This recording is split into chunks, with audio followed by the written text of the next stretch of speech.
9장 전체의 내용은 뭐냐면 공동체 안에, 즉 교회 안에라고 봐야 되겠죠. 이스라엘 공동체 안에 전염병이나 또는 여기는 나병이나 유출병이라고 나와 있는데 전염병이나 아니면 공동체를 파괴할 만한 죄가 들어왔을 때 어떻게 공동체는 그 죄를 대처해야 되는가. 우리로 말하자면 교회 안에 이러한 죄가 생겼을 때에 어떻게 대처해야 되는가에 대한 자세한 지침이 5장에 나와 있습니다. 공동체 안에 죄가 발견되었을 때 어떻게 해야 합니까? 자, 그게 이제 나누어지는 게 1절에서 4절까지가 나누어지고 그 다음에 5절에서 10절까지가 나누어지고 11절부터 31절까지가 나누어지는데 1절에서 4절까지는 전염병이나 나병, 유출병 이러한 전염병이 생겼을 때 공동체는 어떻게 해야 되는가. 두 번째 나오는 여기 5절에서 10절까지는 성도들 간에 다툼이 있을 때는 어떻게 해야 되며 또 성도가 다른 성도와 다툼이 생겼을 때는 어떻게 해야 되는가. 그리고 그 다음에 11절부터 31절까지는 성도가 성적인 간음의 문제가 되었을 때는 어떻게 대처를 해야 되는가에 대한 세 가지로 분류를 해서 나옵니다. 오늘 이 세 가지를 나누어서 성경에 나오는 대로 여러분의 가이드라인을 좀 드리도록 하겠습니다. 말씀드렸다시피 1절에서 4절까지는 공동체 안에서 나병, 그 당시는 전염병이라고 알려졌던, 사실 나병이 전염병이 아니라고 그러네요.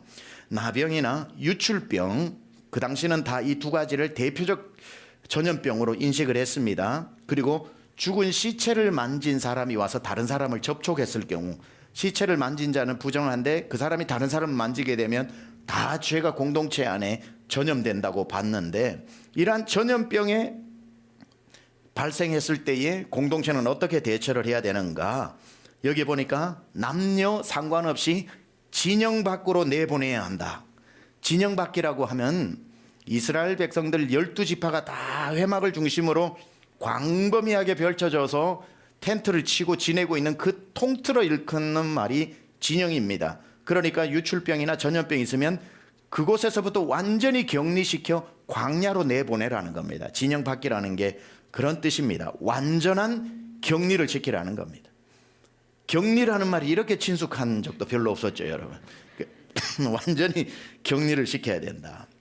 이것은 공동체를 지키기 위한 극단적인 조치라고 봐야죠. 극단적인 조치. 그러니까 응급조치입니다. 응급조치. 뭘 생각해 볼 겨를이 없이 전염병이 생겼다 그러면은 그 사람의 예우나 처우는 다음에 어떻게 하더라도 일단 공동체에서 격리를 시켜야 된다.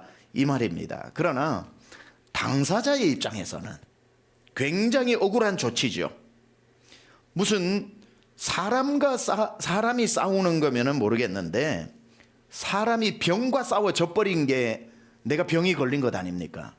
그러니까 이길 수 없는 병이 찾아와서 내가 당연히 질 사람이 병에게 져서 병이 걸렸는데 이 아픈 사람 안 그래도 병이 가해자고 내가 피해자인데 이 피해자는 또 한 번 공동체에서 격리되어지는 피해를 입게 되는 겁니다. 이중적 피해자가 되는 거죠.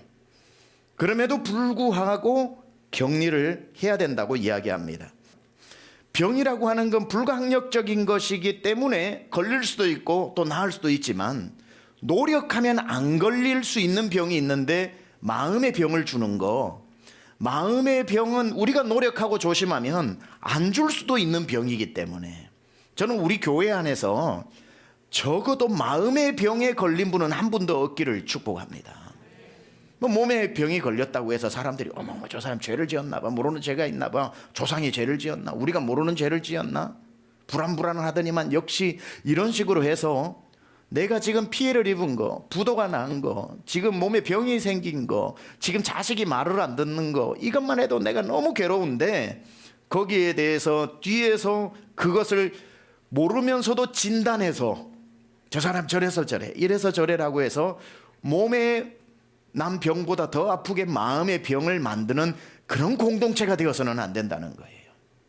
이 나병 환자가, 유출병 환자가 이스라엘 공동체에 생겼을 때 극단적으로 할 수 없이 광야로 좀 가 있어라, 나을 때까지 할 수 없다, 미안하다, 피눈물을 보내면서 형제가 형제를 보내고 공동체가 보내는 건 이해하지만 보내는 자세는 중요한 거겠죠. 돌을 던져가지고 막 사람을 그냥 중재인처럼 해서 광야로 내보내는 게 아니라 울면서 보낼 수 있고 마음의 상처가 나지 않도록 보낼 수 있는 방법은 얼마든지 강구할 수 있는 거지요. 살다가 나병에 걸릴 수도 있고 유출병이 생길 수도 있고 코로나가 아니라 뭐가 돼도 전염병이 생길 수도 있고 치료를 위해서 그럴 때 할 수 없이 격리하고 할 수 없이 떨어져 있고 치료를 위해서 헤어져야 하겠지만 마음의 병까지 줘서는 안 된다는 것. 치유하는 공동체가 되어야 한다는 것. 우리 교회는 꼭 뭐 코로나뿐이 아니라 성도가 애매한 고난을 당할 때 정말 뭐 저게 하나님의 심판인지 저 병이 정말 자기가 건강관리 못해서 그런 건지 아니면 그냥 살다가 누구나 만나는 건지 모르지만 그걸 섣부르게 우리가 그 사람에게 일어난 고통을 쉽게 해석하지 말라는 거죠.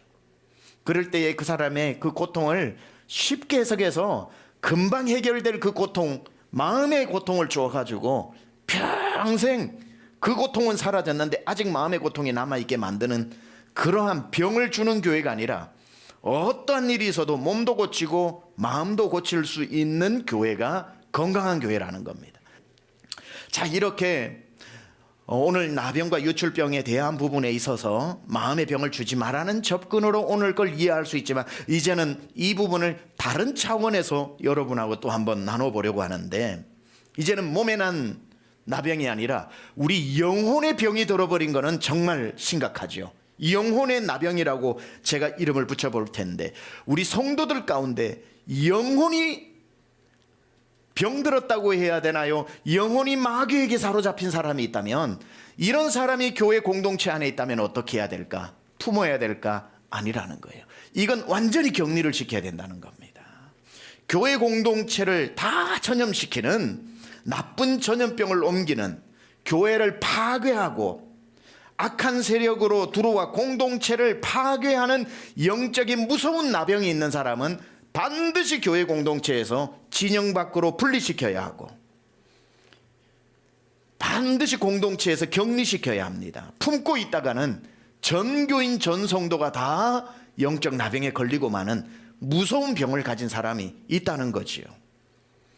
교회는 거룩한 공동체이기 때문에 마귀가 항상 이 공동체를 파괴하기 위해 사람을 보낸다는 사실을 알아야 됩니다. 광명한 천사의 얼굴을 하고 광명한 얼굴로 친절한 얼굴로 와서 등록을 하고 한 가족이 되어서 다 우리 가족인가 보다 생각을 했는데 시간이 지나면 지날수록 이 사람이 그 평화롭던 교회를 깨는 사람이 될 수 있다는 거죠. 나병을 퍼뜨리는 사람. 교회는 세 가족이 오는데 두 종류가 옵니다. 은혜 받으려고 오는 사람이 있고 교회를 파괴하기 위해서 오는 사람이 있습니다. 그럼 교회는 어떻게 해야 되는가? 나병인지 아닌지 분별해야 되는 거죠. 영적 나병인지 아닌지. 은혜를 받기 위해 오는 사람은 아무리 손이 많이 가도 아무리 투박해도 아무리 그 사람이 남루하게 보여도 당연히 교회 공동체가 품어주고 받아야 하고 아무리 훌륭한 모습을 하고 와도 교회를 파괴시키기 위해서 오는 사람은 세상의 모든 것을 다 가진 듯하고 우리 교회에 꼭 필요한 일을 저분이 해낼 것 같은 분이 왔다 그래도 단호하게 거절을 해야 되는 겁니다. 이게 분별력이라는 겁니다. 영적인 병에 걸린 사람이 왔는가 아니면 전염병에 영적인 나병을 가지고 공동체를 파괴하기 위해서 왔는가를 알아내는 것이 성도가 건강성을 지킬 수 있는 가장 중요한 출입구라는 것. 그래서 새가족팀이 굉장히 중요합니다. 새가족팀이 굉장히 중요하고 목장으로 편성되었을 때는 목자들이 굉장히 중요합니다. 새가족에서 분별이 되어지는 사람이 있는가 하면 거기서 놓쳐도 목장에서 분별이 되어진다면 공동체는 건강할 수 있지요. 저는 새가족도 굉장히 중요하고 이 서울 땅에 예수 안 믿는 사람은 굉장히 중요하고 지구 반대편에 주님을 모르는 타민족들 모든 족속에 주님 모르는 사람 너무너무 중요하지만 우리 성도가 제일 중요합니다. 목사는 1차적으로 우리 성도를 목양하는 책임을 받은 사람이지 밖에 있는 사람을 1차적으로 목양하기 위해서 온 이벤젤리스트 전도자가 아니에요. I'm a pastor. 양들을 목양하는 사람이라고요. 목양하는 사람과 이벤젤리스트는 다릅니다. 이벤젤리스트는 빌리 그레이엄 목사님, 김용희 선교사님, 김다니엘 선교사님, 이런 분들이 복음을 들고 밖에 많은 교회들 다니면서 복음 전하는 이벤젤리스트지만, 저는 부흥회를 다니는 사람이지만 목사라고요. 목사는 양들을 책임지는 사람입니다. 여러분보다 저 밖에 복음 들어야 할 사람이 저의 1차적 대상이 아니라고요. 혹시나 저곳에서 내 양을 집어삼키고 시험 들게 하고 무릇듣게 하고 주님과 멀어지게 하는 사람이 울타리 안으로 들어올 때에 상처 입은 영혼이 주님 모른 채 오면은 아무리 손이 많이 가도 품어야 되고, 새 가족이 그 한 사람 때문에 너무너무 10명이 들러붙어도 그건 우리가 감당해야 되는 거예요. 하나님이 우리 교회에 그 영혼 살리려고 보내주셨다면, 보니까 마음의 상처도 많고 부부 문제도 많고 정말 경제적인 어려움도 많아서 교회에서 도와줘야 되고, 이 한 사람 때문에 손이 수십 개가 가더라도 분별을 했을 때 이분은 구원받고 받아라고 하나님이 보내준, 정말 날개가 다 찢어져서 처마 밑으로 날아온 새와 같은 사람이면 교회는 당연히 품어야 됩니다. 손익을 따져서는 안 되는 겁니다. 그런데 아무리 우리 교회에 도움이 될 것 같이 모든 걸 가진 사람처럼 빚가번쩍하게 와도 교회를 파괴하는 것 같으면 아무 미련을 두면 안 되는 거예요. 양을 살려야 되기 때문에. 중요한 겁니다. 영적 나병 환자와 같이 강력한 나쁜 전염성을 가진 사람은 공동체를 죽이고 파괴시킵니다. 하지만 몸도 병들고 마음도 병들고 가족도 하나 없고 친척도 하나 없고 직장도 하나도 없고 돈도 하나도 없어서 교회가 돌봐주지 않으면 아무것도 못할, 몸도 병들고 마음도 병든 사람이 주님께로 나왔다면 두 번도 망설일 필요 없어요. 품어줘야지요. 옷 없으면 입혀주고, 먹을 것 없으면 먹여주고, 친구 없으면 친구 대주고, 갈 데 없으면 차를 태워줘서라도 그 영혼 살려내야죠. 분별해야 됩니다. 그래서 전도서에서도 말씀하다시피 품을 사람이 있고 멀리할 사람이 있고, 품을 때가 있고 멀리할 때가 있고, 품을 영혼이 있고 경계해야 될 영혼이 있다는 것. 공동체를 파괴시키는 영혼은 반드시 진영 밖으로 내보내야 하는 것. 근데 많은 교회들이 왜 어려워지냐면 반대로 해서 그래요. 반대로 사람을 대하니까 어려워지는 겁니다. 손이 많이 가는 상처 입은 사람은 돌봐야 할 에너지가 너무 많으니까 오면은 정착하든지 말든지 하고 그냥 무관심해서 자동적으로 교회 못 나오게 하고, 교회를 힘들게 할 모든 능력을 화려함 속에 감추고 온 사람은 아이고 기다리던 분이 왔다고 그래서 덥석 정착을 그냥 나올까 말까 고민하는데, 아이 뭘 고민하냐고, 오늘 등록하라고. 그렇게 해서 결국 품었다가 교회가 갈갈이 찢겨지는 일들이 있는 거지. 뭘 몰라서 그래요? 품어야 할 사람과 멀리해야 할 사람을 분별하지 못한 데서 문제가 시작된 겁니다. 그래서 요한일서 4장 1절에 사랑하는 자들아, 영을 다 믿지 말고 오직 영들이 하나님께 속하였나 분별하라. 많은 거짓 선지자가 세상에 나왔음이니라. 요즘은 얼마나 많은 이단과 얼마나 많은 2단 3단 사이비가 기존 교회들에 들어와서 교회를 힘들게 하고 있는지 광명한 천사의 얼굴을 하고, 디도서 3장 10절 이단에 속한 사람은 한두 번 훈계한 후에 멀리하라. 이단에 있는 사람 한두 번 그까지 붙잡고 설득하려고 하지 말라는 거예요. 악한 영에 사로잡힌 사람은 설득이 안 됩니다. 요한이서 1장 10절 11절에 누구든지 이 교훈을 가지지 않고 너희에게 나아가거든 그를 집에 들이지도 말고 인사도 하지 말라. 그에게 인사하는 자는 그 악한 일에 참여하는 자임이라. 늘 경계하라고 성경이 말씀하고 있는데, 우리의 품을 이와 멀리할 일을 잘 구별해서 우리 공동체가 마땅히 치료하고, 병이 들고 몸에 병이 들고 마음에 병이 든 그 누구라고 할지라도 우리가 다 품어 치료해내는 건강한 교회 될 수 있기를 주님의 이름으로 축복합니다. 이게 이제 1절에서 4절까지의 전염병이 있는 사람을 어떻게 할 것인가에 대한 이중적 의미였습니다. 그 다음에 5절에서 10절까지는 사람과 사람 사이에 죄를 지었을 때에 어떻게 대처해야 되는가에 대한 가이드라인 지침이 나옵니다. 자, 어떤 사람이 있는데 A라는 사람이 B라는 사람에게 죄를 지었습니다. 죄를 지었는데 나중에 처음에는 죄인 줄도 모르고 했다가, 또는 고의로 했다가, 어떨 때는 부지불식 중에 했다가 나중에 깨달아 보니 내가 저 사람에게 못할 죄를 지었구나. 그때에 깨닫게 되면 회개를 하고 이제 그 사람과의 화해를 해야 되는데, 어떻게 해야 되는가 지침이 나오는데, 당연히 그 사람에게 가서 잘못했다라고 이야기하고 내가 당신에게 손해를 입혔다고 고백을 하고 회개를 하고 난 뒤에 돈으로 피해를 입혔다 치면, 예를 들어서 돈으로 피해를 입혔으면 그 돈을 그대로 돌려주는 게 아니라 지난주 설교 때도 말씀드렸다시피 5분의 1을 더하여 주면서 회개에 대한 분명한 증거를 보여라는 거예요. 입으로만 미안해 그럼 화가 더 나요. 미안해가 아니라 확실한 내가 잘못했다는 것을 그 손해배상액의 5분의 1까지 더해서 그렇게 회개하고 잘못한 걸 증명해내라는 겁니다. 근데 그 사람이 죽었다든지 아니면 어디 이민을 갔다든지 아니면 이만저만 해서 도저히 만날 수 없다면 그 친척에게 기업 물을 자가 있는데 그 친척, 가장 가까운 친척에게 가서 그 사람에게 하듯이 똑같이 5분의 1을 더해서 배상을 하라는 겁니다. 그게 이제 사람과 사람 사이에 죄를 지었을 때입니다. 문제는 뭐냐면 그 친척도 없을 때, 당사자도 없고 기업 물을 자도 없을 때는 어떻게 해야 되는가? 그때는 할 수 없이 이제 제사장에게로 나오는 거죠. 교회로 나오라는 겁니다.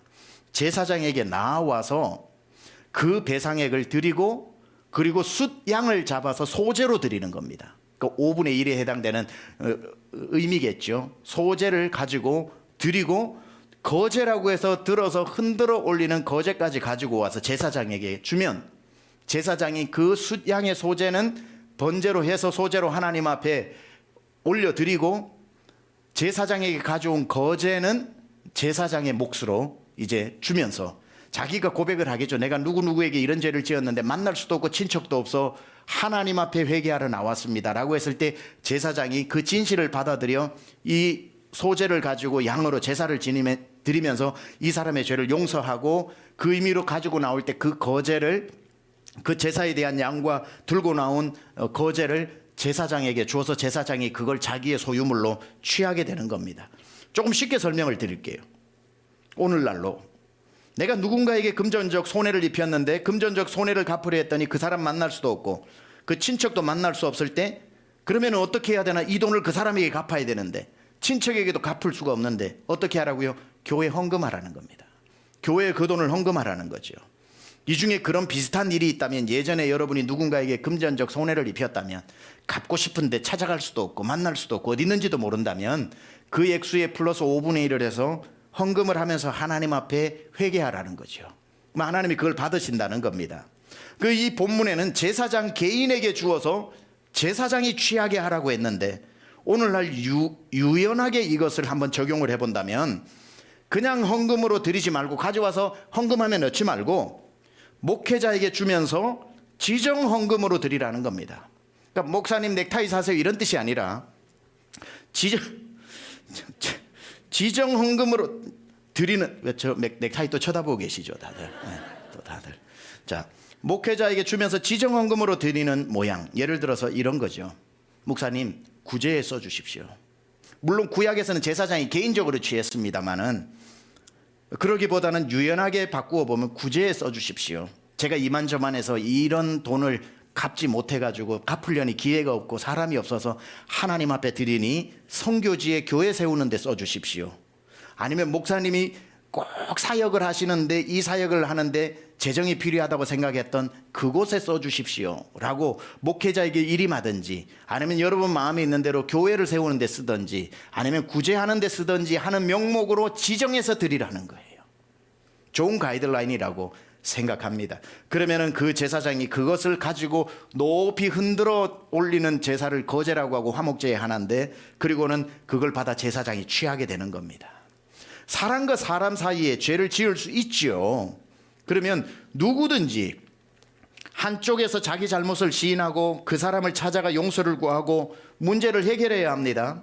그런데 아까 말했듯이 그렇게 하고 싶지만 할 수 있는 상황이 안 될 때는 그냥 뭐 사람도 없으니까 하고 덮지 말라는 겁니다. 꼭 하나님 앞에 나와서라도 그 문제를 깨끗하게 정리를 하라는 거죠. 배상할 것을 헌금으로 해서 하나님 앞에 회개하라는 겁니다. 사람하고 문제가 있을 때는 항상 두 가지로 풀어야 된다는 거예요. 이 사람하고도 풀지만 하나님하고도 풀어야 되는 거예요. 하나님하고만 문제 있을 때는 하나님과만 풀면 되는데, 사람하고 문제를 가지고 있으면 사람과도 풀고 하나님하고도 풀어야 되는데, 어느 쪽이 풀기가 쉬워요? 솔직히 하나님하고 풀기가 훨씬 쉽죠. 왜냐하면 하나님은 다 받아주시고 제일 중요한 건 안 보이시고. 그러니까 사람하고 관계에서 사람에게 찾아가서 내가 무슨 모멸감을 당할지 뭘 당할지 모르니까 그냥 하나님 죄송해요 하고 이렇게 끝내고 싶을 때 사람을 반드시 찾아가서 사람 문제하고 해결하고, 또 더하여 나와의 문제도 다시 정리를 해서 해결을 하라는 게 대인관계입니다. 근데 이걸 잘 못하고 하나님하고 끝내버리는 일들이 많죠. 이 존 스타트의 그러니까 대인관계는 대신관계와 항상 같이 있기 때문에 두 가지를 다 풀어야 된다고 이야기를 하는데, 존 스타트가 재밌게 이야기를 합니다. 대인관계의 죄도 또 두 가지로 나뉜대요. 대인관계에 대한 죄도 어떠냐면은 직접적인 피해를 준 물질적 물리적 죄가 있고 마음으로 범한 죄가 있다는 거예요. 마음으로 범한 죄. 존 스타트가 어떻게 이야기하냐면, 물리적인 죄, 실제적인 상해를 입히거나 손해를 보게 한 죄는 반드시 거기에 상응하는 법으로 5분의 1을 더하여 그 사람에게 회개를 하고 갚아야 된다고 이야기를 하고, 잘 들으셔요. 도움이 될 만합니다. 마음으로 지은 죄는 그 사람에게 굳이 고백하지 말라고 그러는 겁니다. 마음으로 상대방에게 죄를 지었는데 그거는 하나님한테 와서 회개를 하지, 그 사람한테 가서 마음으로 지은 죄까지 쏟아놓지 말라는 겁니다. 분위기 어색해지니까. 마지막 세 번째입니다. 마지막 세 번째. 그게 이제 11절에서 31절까지인데 굉장히 길게 기술이 되어져 있는데, 아내의 간음이 의심되는 경우의 대처 방안에 대한 지침입니다. 그러니까 아내가 간음을 한 것을 걸렸다면은 요한복음 8장에서도 돌로 현장에서 쳐서 남자 여자 다 죽이는 거, 그 스토닝 하는 게 일반적인 형이지만, 이게 그게 아니라 아내가 다른 이와 간음을 했다고 의심될 때, 의심에 대한 거. 그러니까 심증은 있는데 물증이 없을 때, 그때 이 아내를 어떻게 해야 되는가 합니다. 자, 여기에서 오늘날의 기준에서 보면은 여성들은 굉장히 불만이 될 수 있습니다. 왜냐하면 왜 여자만 그걸 가지고 법이 나오냐고. 남자들도 똑같이 했을 텐데. 맞아요, 맞고요. 성경이 그거 맞습니다. 우리 주님이 요한복음 8장에서 다 그 여인을 이렇게 구해주시고 하셨던 예수님 안에서 다 평등법이 이루어졌지만, 여기서 이 여성을 차별하기 위한 법이 아니라, 이 법이 왜 들어가 있냐면, 그 당시는 여성을 하다가 조금만 흠이 있어도 버려도 되는 소유물로 생각했기 때문에 절대로 의심된다고 해서 버려도 되는 그 당시의 인식 가운데 의심된다고 버리지 말라고 준 지침이 이 지침이라는 거죠. 그러니까 여성의 인권을 지키기 위한 법이라는 것을 알고 일방적으로 여성에게만 이 법을 적용한다고 생각하면 안 됩니다. 의심이 들 때 남편이 어떻게 해야 되는가? 이 아내를 데리고 제사장에게로 가서 판결을 받는 겁니다. 우리 아내가 아무래도 제사장이요, 심증은 있는데 물증이 없는데 분명히 간음을 한 것 같습니다. 판결해 주십시오라고 할 때 제사장은 토기에 물을 담고 이 성전의 바닥에 있는 티끌과 흙을 그 안에 넣어 가지고 섞어서 여인에게 마시게 합니다. 그럼 그 여인이 그것을 마셨을 때에 간음이 사실이었다면 그게 도구로 변하여서 마라의 쓴물이 단물도 되지만 단물이 쓴물이 되는 것처럼 배가 아파서 부어오르기 시작하고 넓적다리가 마르고, 여성 성기를 우회적 표현을 한 게 넓적다리라는 겁니다. 마르고 임신을 못하게 만들어버립니다. 하지만 그 물을 마셨는데 아무런 증상이 일어나지 않고 그냥 그 물을 소화를 시키면 아무 죄가 없다는 뜻이고, 임신을 한 것을 아이를 낳아서 아내를 받아들이고 출산을 하면 되는 겁니다. 아까 말씀드렸다시피 이 구절을 보고 왜 남자들에 대한 법은 없고 억울하게 여자들의 간음법만 있냐고 생각하는 분 있지만, 이 당시에 의심만 들여도 버릴 수 있는 이 상황에서 의심 가지고 절대로 못 버리게 하려고 여성을 지키는 법이라는 거 이해하시라고 그랬습니다. 그리고 토기에 담긴 물에 티끌을 담아서 마셨다고 해서 독으로 변해서 죽을 확률보다 살 확률이 훨씬 높죠. 그게 뭐라고 넣었는데 마셔가지고 죽겠습니까? 거의 뭐 100의 99는 살았을 겁니다. 그러니 남편의 의심을 해소시켜주는 법이라고 봐야 되겠죠. 괜찮네 마셨는데, 이렇게 해서 돌려보내기 위한 하나님의 관용의 성격이 많은 법이라고 봐야 될 것 같습니다. 그런데 우리가 민수기 5장을 이렇게 볼 때 1절에서 31절까지 있는데 유출병이나 전염병, 굉장히 큰 병이 중요한 건데도 불구하고 4절밖에 안 나와요. 그리고 사람 대 사람의 이 죄도 굉장히 중요한데 이게 5절에서 10절 5구절밖에 안 나와요. 그런데 이 간음법에 대한 것은 총 20구절이 나와요. 11절부터 31절까지. 비율상 굉장히 전염병의 부분이나 또는 이 일반적인 죄보다 이 간음법을 훨씬 긴 분량으로 다루고 있습니다. 왜 그럴까요?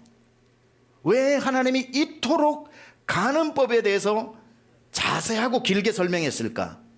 이건 여러분 이제 설교자가 필요한 해석입니다. 지금은 아직까지 가나안 입성을 앞두고 출발하지 않은 상태입니다. 시내산 자락에 있었던 상태예요. 아직까지는. 아직 제가 예전에 민수기 설명하면서 출발했나 싶으면 출발 안 했다고 그랬죠. 아직 출발 안 했습니다. 이랬을 때 이들의 최종 목표가 어디냐면 가나안이죠. 가나안으로 들어가서 하나님이 주신 젖과 꿀이 흐르는 땅이 되기 위해서 가나안 7족속을 다 멸하라고 그럽니다. 그렇죠? 근데 가나안 7족속을 멸해야 되는 건 너무 무자비한 법인 것 같지만 그건 다른 의미를 가지고 있는 겁니다. 가나안 전체의 신은 바알 신이고 아세라 신입니다. 바알 신은 남자의 신이고 아세라는 그의 아내 되는, 그래서 농경의 신입니다. 그렇죠? 그러니까 가나안 사람들이 섬기고 있는 이 바알 신과 아세라 신이 성관계를 했을 때 내리는 게 비입니다. 그렇게 해서 농경에 비가 내리고 농사를 지을 수 있는 겁니다. 그래서 농경의 신으로 이 바알 신과 아세라 신의 성관계가 굉장히 중요한 의식입니다. 그러면은 신과 신이 어떻게 그런 관계를 맺습니까? 당연히 신전 안에 있는 사제들이 그 일을 하는 거죠. 그러니까 바알 신 안에 있는 남자 사제들과 아세라 신전 안에 있는 여자 사제들이 그러한 제의식이라고 하는 이름 하에 그런 문란한 성관계를 재현함으로 하늘에서 비가 오도록 그렇게 의식을 하는 겁니다. 제사장이 양을 하나님 앞에 올리는 것처럼 그들은 그런 방법으로 제사를 지내는 거죠. 그러면 거기에 제물을 들고 온 백성들도 똑같은 행위를 하는 거예요. 똑같은 행위를 그 성전 안에서 하다 보니까 그러한 음란한 제의식 때문에 그 성전 안에서 너와 나가 만나 너무나도 많은 아이들이 태어나는 겁니다. 누구의 아이인지도 모르니 태어난 아이들을 다 땅에 묻어버리는 거죠. 고고학자가 그 당시로 돌아가서 가나안 7족속이 그 땅을 지배하고 있었던 퇴적층을 가지고 해보면 제일 많이 나오는 게 아이들 뼈입니다. 그러니까 음란한 신으로 음란한 종교 제의를 하는 가나안 전체 앞에 그 땅을 하나님이 이스라엘 백성들에게 주시기 위해서 들어갔을 때 너희는 저들과 같이 절대로 되지 말기 위해서 간음법에 대한 것을 철저하게 금하고 있다는 사실이죠. 너희가 들어가서 저들보다 더 이 부분에 있어서 정결하지 못하다면 나는 너희에게 가나안을 줄 이유가 없다. 내가 저들을 몰아내고 너희를 그 땅을 너희에게 주어 젖과 꿀이 흐르는 땅으로 살게 하는 이유는 너희가 저들과 다르기 때문이고 너희가 성결하기 때문에 가나안이라는 세상을 믿고 너희에게 맡기는 것이다. 따라서 이 광야에서 출발하기 전에 이 부분에 있어서 내가 얼마나 중요하게 금지하는지를 확실히 알아서 너희가 가나안에 들어갔을 때 바알 아세라 저들의 신처럼 너희가 이런 성적인 타락이 없도록 하라고 하는 하나님의 분명한 메시지가 들어있는 거죠. 이겁니다. 잘 들으세요. 하나님께서 가나안이라는 복된 땅을 주셨는데 이스라엘 백성들이 준비가 되지 않으면 그 땅으로 절대로 들이시지 않습니다. 그래서 우리는 왜 이스라엘 백성들이 40년 동안 광야를 헤매다가 못 들어갔는지 준비가 안 됐기 때문에. 너희가 아직 준비가 되지 않았다. 너희가 아직까지 음란하다. 너희가 아직까지 준비가 되지 않았다. 여러분, 우리가 준비되지 않으면 하나님은 세상을 우리에게 맡기지 않습니다. 우리가 준비되지 않으면 아무리 복된 땅이라고 해도 맡기지 않고, 아무리 구원받아야 될 세상이라고 해도 우리에게 맡기지 않습니다. 여기서 결론적으로 교회의 사명이 나오는 겁니다. 교회는 세상을 변화시키기 위해 가나안 땅으로 무장해서 들어가야 될 백성들이에요. 우리가 영적 이스라엘이라고요. 세상으로 나아가서 세상을 변화시키려면 한 가지 조건은, 우리는 세상과 같이 되지 말아야 하는, 세상과 다른 거룩을 가진 사람이 되어야 한다는 게 오늘 이곳에 가장 긴 구절로 설명을 해놓는, 가나안으로 들어가기 직전에 말씀하고 있는 말씀이라는 겁니다. 바울이 고린도 교회를 보면서 목회하면서 탄식을 했죠. 자, 고린도 교회를 보면서 바울이 가장 슬펐던 게 뭐냐면, 고린도 도시라는 게 있습니다. 고린도 도시라는 게 있는데, 고린도 도시에 고린도 교회가 세워졌죠. 그러면 교회는 역할이 뭡니까? 고린도를 변화시켜야 되죠. 그러려면 고린도 교회가 거룩해야 되죠. 거룩해야 고린도라는 가나안을 줄 것 아닙니까? 그러니 교회는 거룩해서 하나님이 고린도 교회에게 고린도를 맡길게, 이렇게 돼야 되거든요. 그런데 고린도라고 하는 도시는 그 당시 해상무역밖에 없었기 때문에 항구 지역이었고, 천혜의 항구 교통요지 무역의 망으로 모든 문화와 언어가 모이는 곳이었고, 가장 번화한 곳이었기 때문에 필연적으로 이 문화와 저 문화가 만나고, 이 무역과 저 무역이 만나서 번창하면서 거기에는 음란한, 그러한 것이 너무나도 팽배했던 곳이, 몸을 파는 창기들이 너무나도 많았던 것이 고린도 지역입니다. 그래서 지금 영어로도 Corinthians, 고린도 사람을 창기라고 하는 겁니다. 영어로. 그러니까 그 정도로 고린도가 타락했기 때문에 그곳에 하나님이 교회를 세우고, 교회가 정결해서 너희에게 가나안 땅, 그 바알신과 아세라신이 있던 것처럼 너희에게 가나안 땅을 맡기겠다고 해야 되는데, 바울이 깜짝 놀란 게 뭐냐면은 고린도 교회가 더 타락해 있더라는 거예요. 바울의 탄식 소리 한번 들어보실래요? 고린도전서 5장 1절에서 2절인데, 너희 중에, 고린도 교회를 말하는 겁니다, 심지어 음행이 있다 함을 들으니, 교회 안에서 그런 음행은 이방인 중에서도 없는 것이라. 그 타락했던 고린도 지역에서도 안 하는 걸 교회 안에서 하고 있는데, 어떤 일을 했냐면 여기 설명이 나오죠. 누가 그 아버지의 아내를 취했답니다.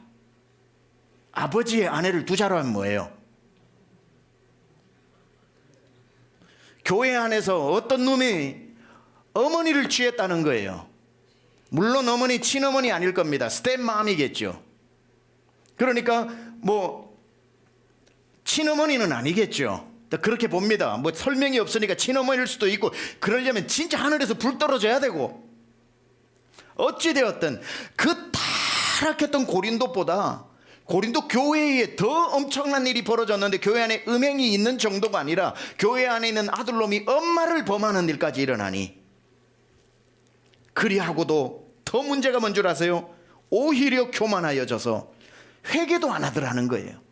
어찌하여 통한이 여기지 아니하고 그 일을 행한 자를 너희 중에서 쫓아내지도 않고, 괜찮아, 다 그런 거야 라고 품고 있는, 썩을 대로 썩어버린 고린도 교회를 보면서 바울이 왜 자기 머리를 깎지 않고 나시린 서원까지 하면서 이 교회를 목회했는지 이유가 나오는 거죠.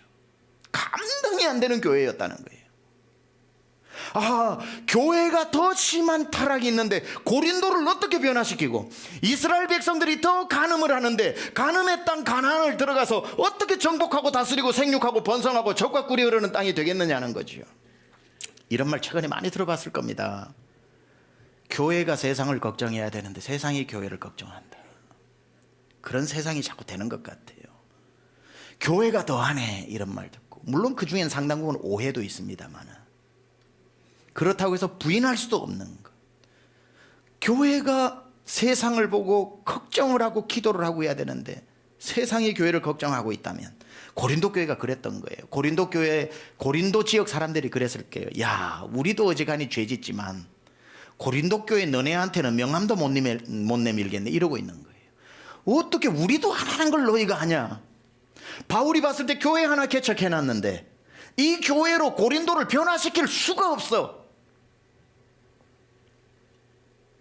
우리가 세상을 책임질 능력을 교회가 잃어버리면 세상을 교회 하나님이 됐다, 너네 교회면 됐다, 가라 라고 해서 가서 세상을 그리스도 앞으로 인도해야 되는데, 우리가 준비를 안 되면 하나님이 안 보내시니까 저 세상을 이단들이 자기 세상인 줄 알고, 저 세상을 물 만난 고기 마냥 저 세상 사람들을 지옥으로 데리고 가잖아요.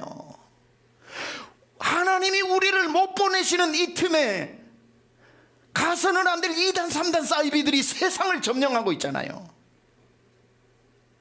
교회가 더 타락해버리면 하나님이 쓰실 수가 없다는 겁니다. 묻습니다. 우리 강남중앙 침례교회는 세상을 책임질 수 있는 교회입니까? 그런 교회 되어야 할 줄 믿습니다. 그런 교회인 줄 믿습니다. 성도들이 준비되어져야 합니다. 세상보다 더한 성도가 아니라 세상을 변화시킬 수 있는 정결한 성도. 우리 안에 영적 육적 간음 다 사라지고 정결한 신부가 되고, 그래도 사람인지라 알고 지은 죄도 있고 모르고 지은 죄도 있을 때에 그 죄를 쌓아두지 말고 이곳에 나와 금요일 저녁마다 하나님 내 죄를 용서해 주십시오, 하나님 다시 한번 정결케 해 주십시오, 물 가지고 날 씻든지 불 가지고 태우든지 내 안과 밖 다 닦아서 주님의 형상을 이루어 달라고 기도하면서 또 정결해지고 또 정결해지는 사람이 한 사람이 되고 두 사람이 되고 세 사람이 되어 마침내 강남중앙 침례가 되었을 때 주님 말씀하시는 겁니다. 이제 됐다, 너희가 세상으로 가라. 5장 전체를 강해를 나름대로 열심히 해보았습니다. 정말 여러분, 죄에서 멀어지고 내 백성이 스스로 겸비하여 악한 길에서 떠나 하나님께 구하면 하나님 하늘에서 듣고 우리 이 세상을 변화시킬 만한 교회로 여러분으로 만들어서 기가 막히고 영광스럽게 기어이 사용하실 줄 믿습니다.